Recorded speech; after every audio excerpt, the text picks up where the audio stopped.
Mom, where are you? I just got home from my night shift and I don't see you anywhere. You don't normally get up this early, do you? Huh? Who's that?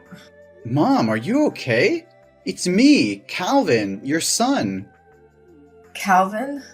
Oh, Calvin, my dearest baby. Why are you texting me now? Shouldn't you be going to school now? Mom, I finished high school a week ago. I only need to attend the graduation ceremony in the next few days, so there's no need to go to school anymore. Oh, I see. Why are you texting me now? Shouldn't you be going to school now? Mom, you just asked the same question and I just answered it. Are you sure you're really okay? Oh, really? I just didn't pay much attention. I think I'm still not fully awake. Then why are you texting me? I just wanted to ask where you are. What do you mean you're not awake? Are you hanging out with some friends you made recently and getting drunk again? Well, it's almost the same thing. Mom, are you drinking on an empty stomach again? Seriously, I haven't seen you eat anything lately. The dinner I prepared you last night before going to work is still on the table. Oh, I'm fine. It's just that I don't feel very hungry these days. It looks like you haven't showered for a few days, have you?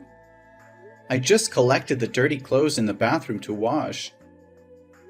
But I didn't see any of your dirty clothes. And you've been wearing the same clothes for the past 3 days. Are you really okay? I'm losing my patience with you, Cal. Quit nagging me. Worry about yourself, Calvin. I told you, I'm fine. Calm down. I'm just asking if you're all right. It's impossible to have a conversation with you. Well, good, because I don't feel like talking. But really, Mom, you have to take care of yourself. What you're doing is very unhealthy. Why are you acting like my parent? I'm the parent here. Well, obviously the roles have changed. I'm taking care of you now. Nobody asked you to take care of me. You're not the man of this house. You're just a kid. Okay, I'm graduating and turning 18. I'm the only man in this house since my dad passed away 5 years ago in a hit and run. It carries some weight. Look, I'm just trying to help out. Oh, I feel so free. And I love my kid. Okay, since we're talking about school, are you still coming on next Friday? For what? Calvin, you're messing up my chill. God, it's annoying. The message alarm just keeps ringing.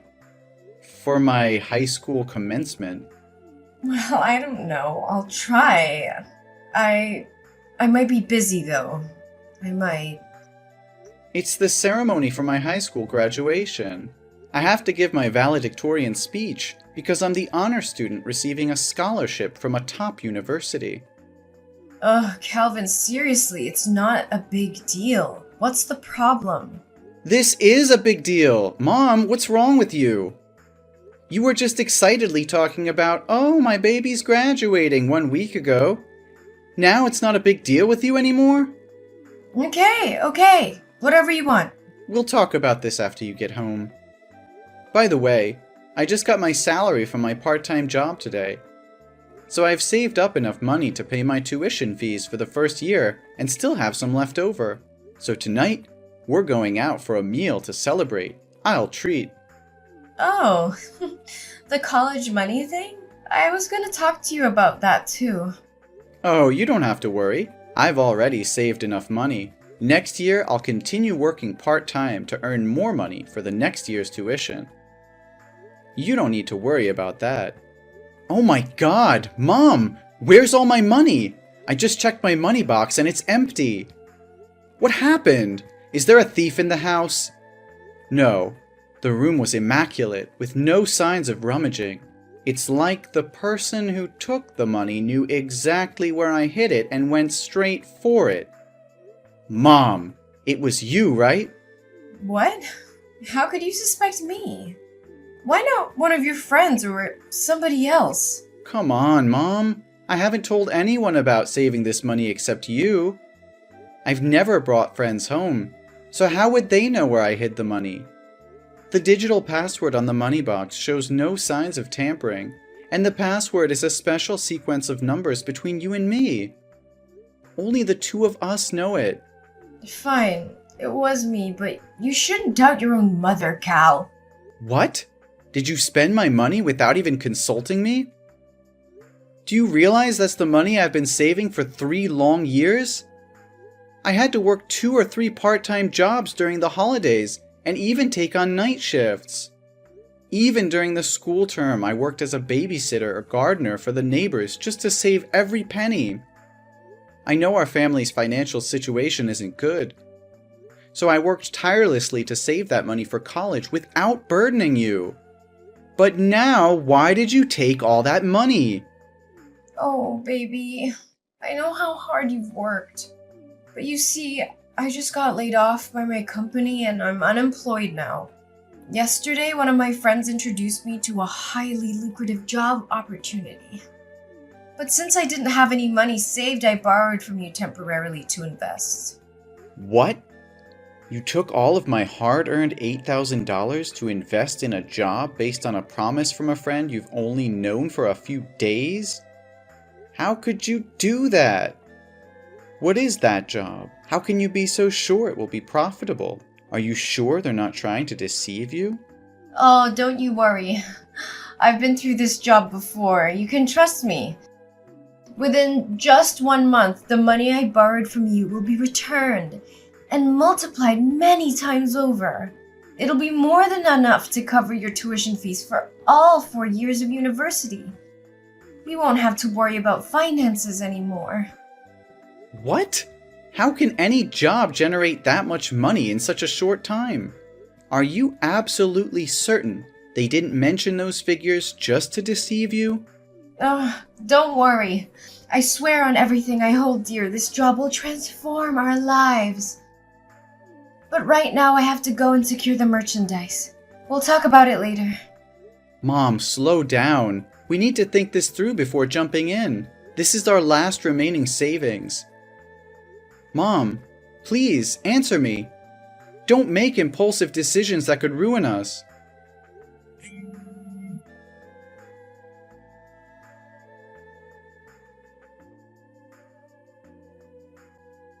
Hey, Cal? Have you delivered all the packs I asked for? My customers are placing more orders, so I need to go and import more goods to sell. It's incredible. It's only been 3 days and I've already doubled my profits. Yes, Mom. But I'm really curious.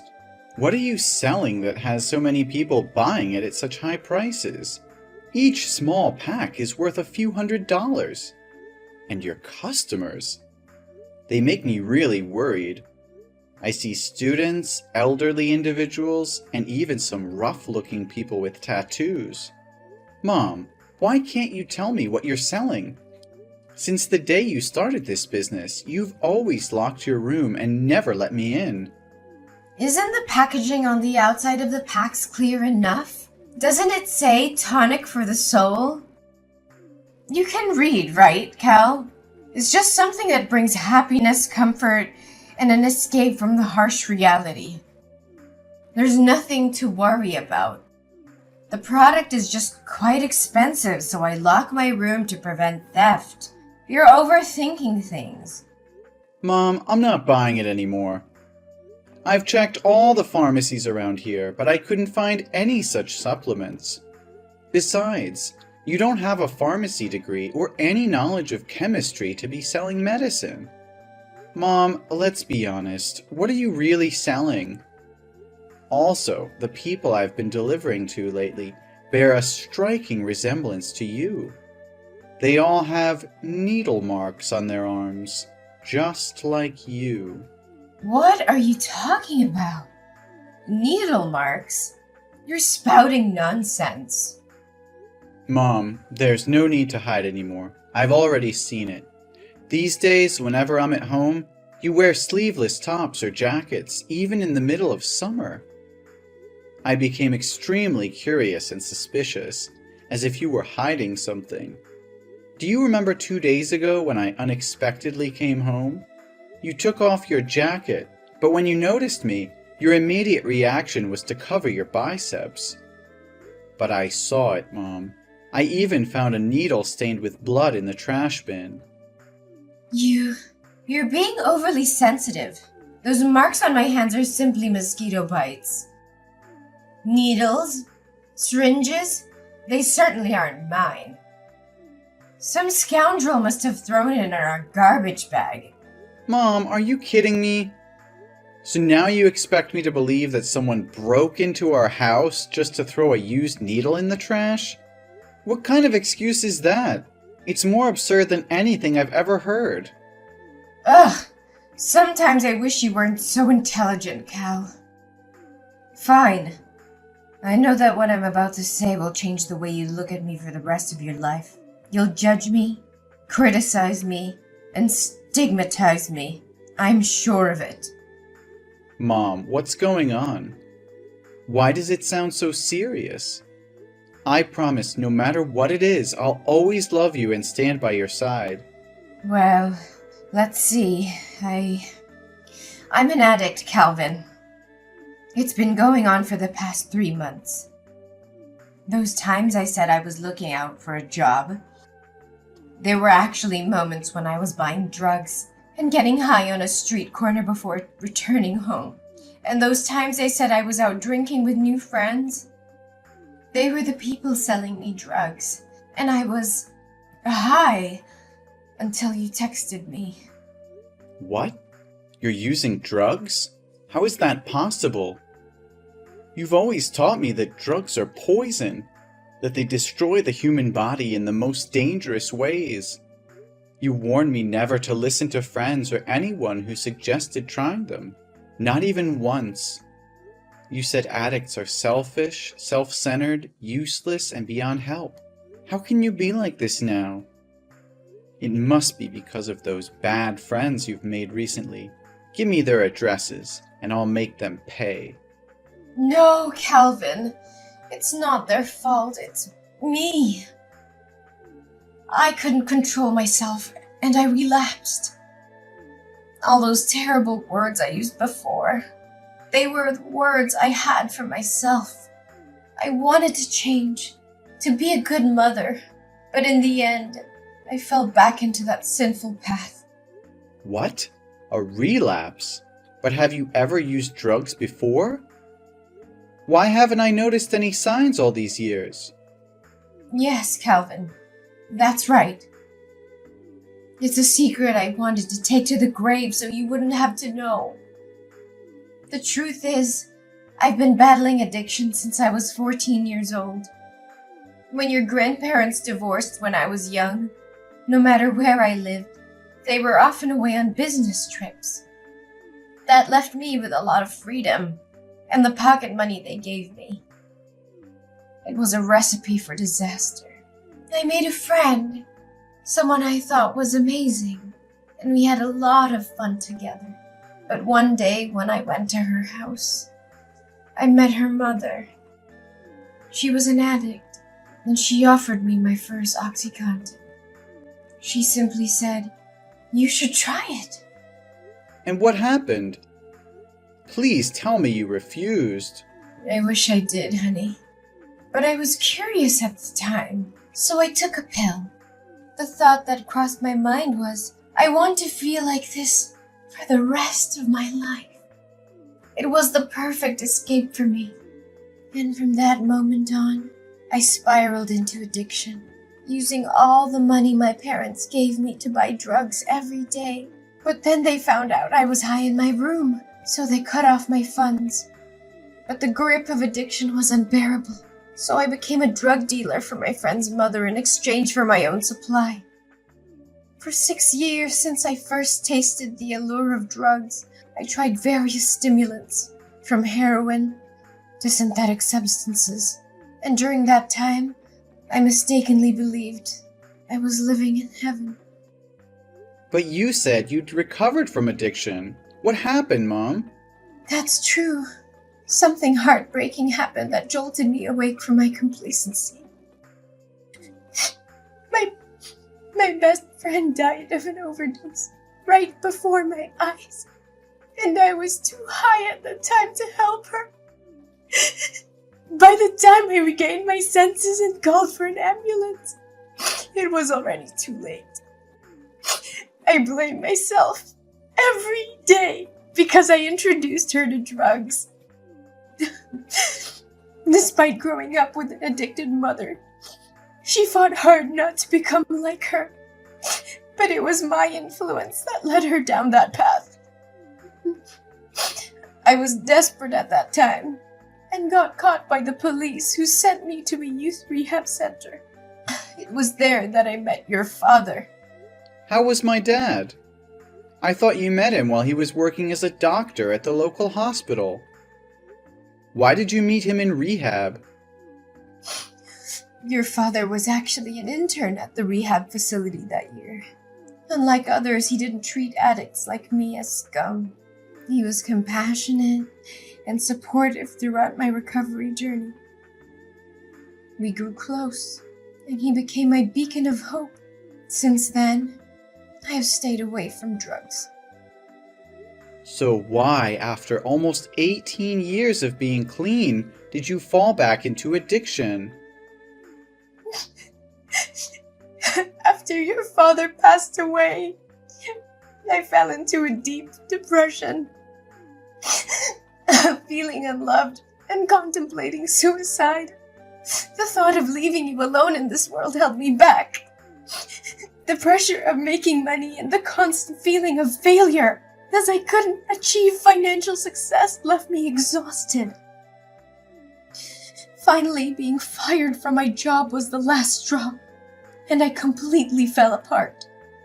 Why didn't you tell me all of this earlier? I foolishly believed that everything was fine. Don't blame yourself, honey. It's not your fault. It's my own incompetence. I was so consumed by grief that I went to a bar to drown my sorrows, and there I happened to encounter the mother of my late best friend. She approached me, and I, being foolish, disclosed my situation to her. She manipulated me once again into selling drugs in this area. Initially, I hesitated, but she both seduced and threatened me. She said if I didn't become a drug dealer again, she would come to you and expose all my embarrassing past. And the allure of making a lot of money convinced me to give in to her offer. What? Please don't tell me inside those packs are drugs. Mom, that's illegal. I even helped you deliver them today. Not only will you end up breaking the law and going to jail, but I could also get caught, and it would ruin my future. Oh, don't worry, honey. They won't arrest you.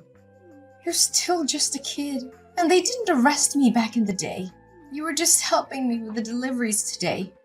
If the police found out, just say you didn't know anything. Mom, I'm 18 years old.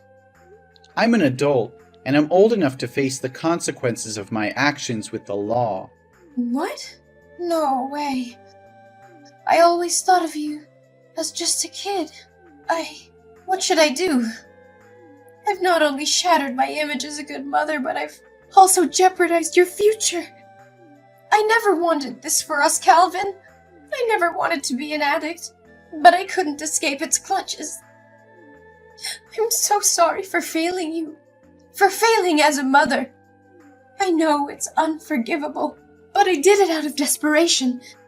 The addiction consumed me and I lost sight of everything else. I thought I could handle it, that I could hide it from you and protect you from this darkness. But I failed, and now everything is falling apart. Mom, I can see the desperation in your eyes, but giving up is not an option. We can't let despair consume us. We have to fight for a better future, for your well-being, and for our relationship. We need to confront this head-on and seek help. Rehab can provide the support you need to overcome your addiction once again. Calvin, I just don't see a way out of this darkness. The weight of guilt, shame, and the realization of the pain I've caused is crushing me. How can I ever face myself, let alone society? I know it feels overwhelming right now, but we can't let despair dictate our choices. We have to confront the consequences of our actions and seek help. It's the only way to break free from this cycle and find redemption. Redemption? Do you really believe it's possible for someone like me? I've betrayed everything I stood for, everything I taught you. How can I ever make amends for that? Mom, redemption is not about erasing the past or pretending it didn't happen. It's about acknowledging our mistakes, taking responsibility, and committing to change. It won't be easy, and there will be obstacles along the way, but it's a journey worth taking. But what about society? They will never forgive me. They will always see me as an addict, a failure, a burden to society. They view us as criminals, as failures. Even if I go to rehab, who will hire me afterwards? Who will give me a chance? I'll be forever labeled as an addict. How can I face their judgment, their scorn? Society can be harsh, Mom, but there are also compassionate people who understand the struggles of addiction. Besides, you still have me. I'll always be here and accompany you like my father did with you. We can find a path where you can heal and rebuild your life without constantly living in fear of judgment. I want to believe, Calvin. I want to believe that there's still hope for me, for us. I'll try. For you. For our future. Please help me find the way out of this despair. Mom, that's all I could ever ask for. Together, we'll find the help you need, the support you deserve.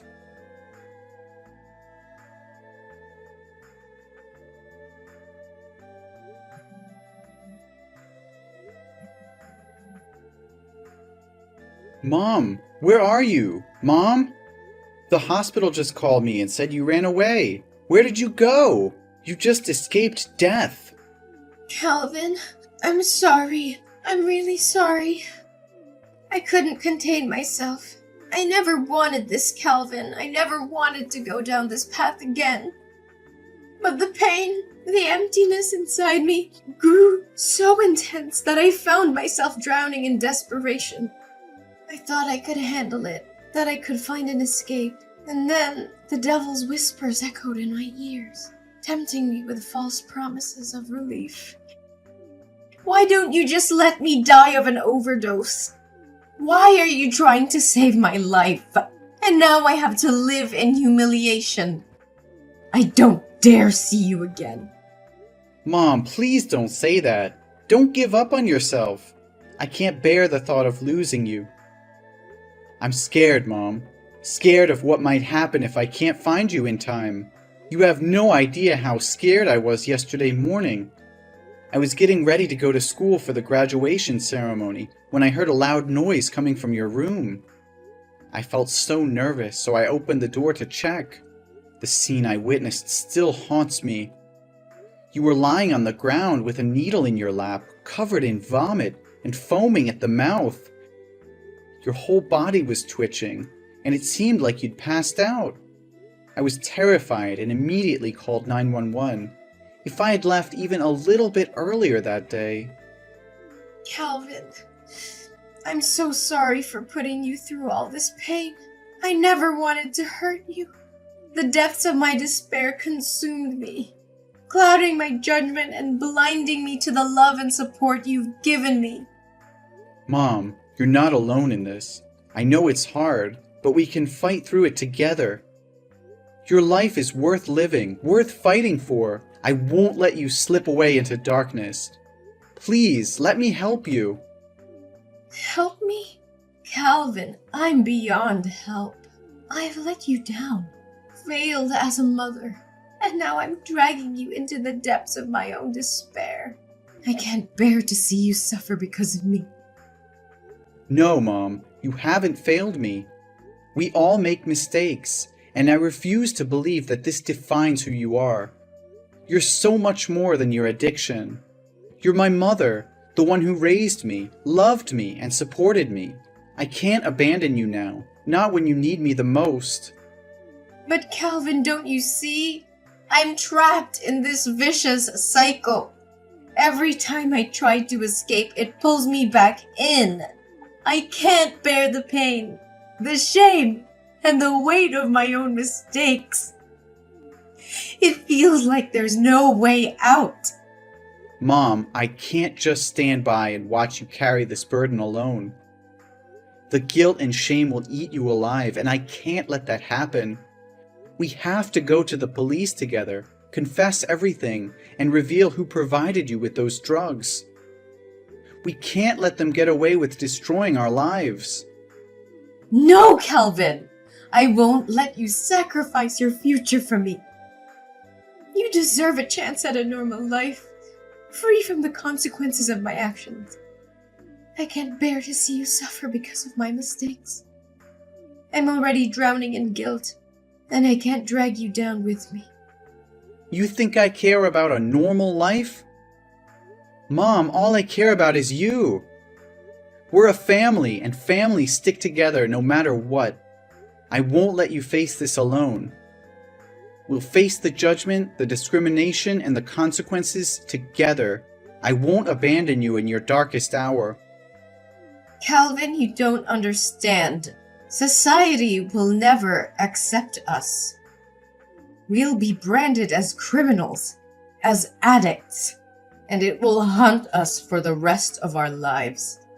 I can't bear to see you suffer because of my mistakes. I want better for you, a chance to break free from this cycle of pain. Better for me? Do you think I'll ever be better if I abandon you now? We can't escape our past, Mom. It will always haunt us, no matter how much we try to hide. The only way to truly move forward is to face it head on, to take responsibility for our actions. You think there's still hope for me? Look at me, Calvin! I'm a broken, hopeless mess.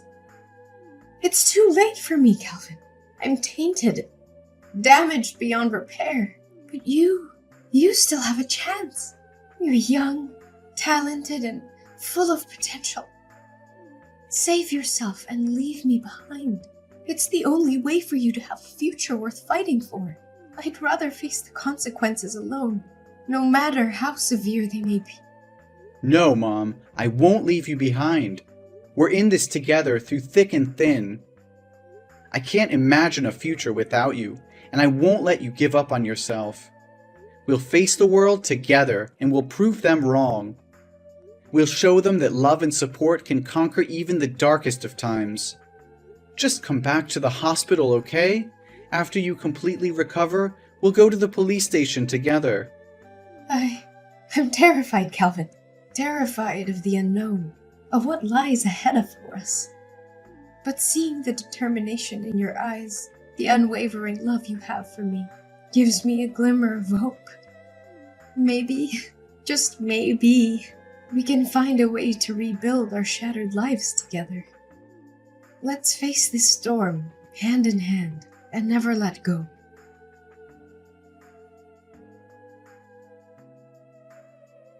After a long and arduous legal process, Mom was sentenced to 7 years in jail for her involvement in illegal drug trafficking.